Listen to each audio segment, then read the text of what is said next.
Assalamualaikum warahmatullahi wabarakatuh. Perkenalkan, nama saya Hanif Rahman dengan NIM 2403113871 akan menjelaskan tentang tugas dari basis data dengan dosen pengampu Pak Khairul Fajri. Nah, di sini dipertanyakan mengapa saya menggunakan query ini untuk menjawab soal nomor 3 dan nomor 4. Nah, pertama kita mulai dari nomor 3.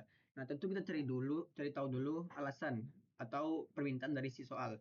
Dia meminta kode pengembalian, tanggal kembali, kode pinjam, jatuh tempo, nama anggota, judul buku, pengarang, nama kategori, dan denda.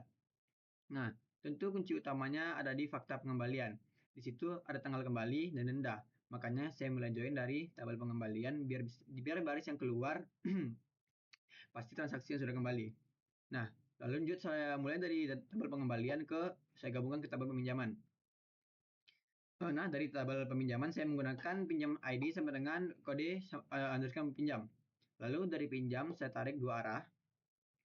Yang pertama ke tabel anggota lewat anggota underscore ID sampai dengan kode anggota untuk mengambil nama anggota.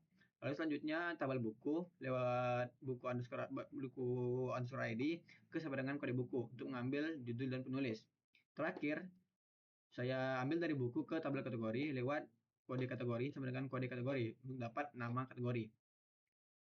Nah, kenapa sih saya menggunakan join biasa?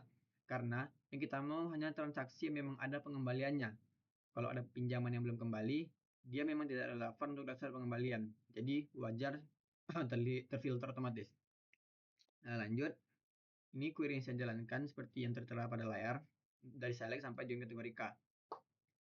Nah, mengapa saya pakai singkatan seperti K, B, A, P?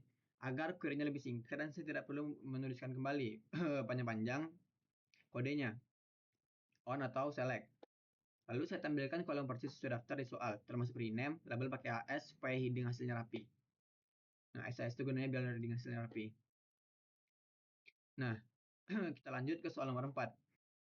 Di sini dia meminta, yang pertama, variabel tersebut tidak terkena denda.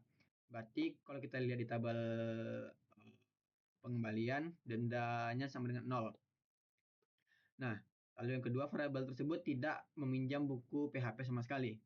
Nah, artinya kita eksekusi orang-orang yang sudah meminjam buku tersebut. Nah, kenapa sih saya tetap menggunakan joinnya pada 4 tabel juga dulu? Karena saya join anggota peminjaman plus tabel, terus pinjaman, terus tabel buku sama pengembalian. Karena saya bisa cek dulu dendanya ada atau enggak. Lalu saya juga tahu judul bukunya. Setelah join, saya bisa filter biaya dendanya sama dengan 0. Nah, cara mengecualikan peminjam buku PHP adalah ada beberapa gaya sebenarnya. Jadi di sini saya menggunakan not in. Dia termasuk dalam kategori subquery yang mengembalikan semua anggota ID yang pernah pinjam buku berdalil mengandung PHP.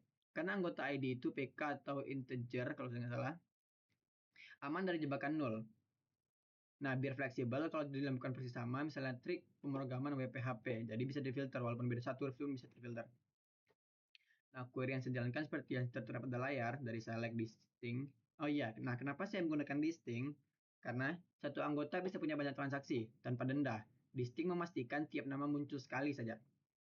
Nah, sebenarnya bisa juga pakai cara yang lain kayak exist dan not exist dan lain-lain, tapi saya kurang ngerti dengan cara tersebut, makanya saya menggunakan select distinct. Nah, jadi intinya adalah nomor 3 saya mulai dari tabel pengembalian karena metadata-nya ada di tabel tersebut semuanya. Jadi lebih memudahkan saya untuk melakukan step selanjutnya. Nah, untuk yang soal nomor 4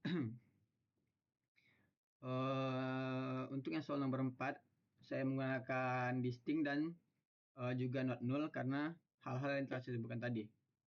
Nah, mungkin cukup sekian dapat saya sampaikan. Apabila salah kata dan salah kejanggalan saya mohon maaf. Dan juga terima kasih kepada dosen pengampu Pak Khairul Fajri. Mungkin cukup sekian. Assalamualaikum warahmatullahi wabarakatuh.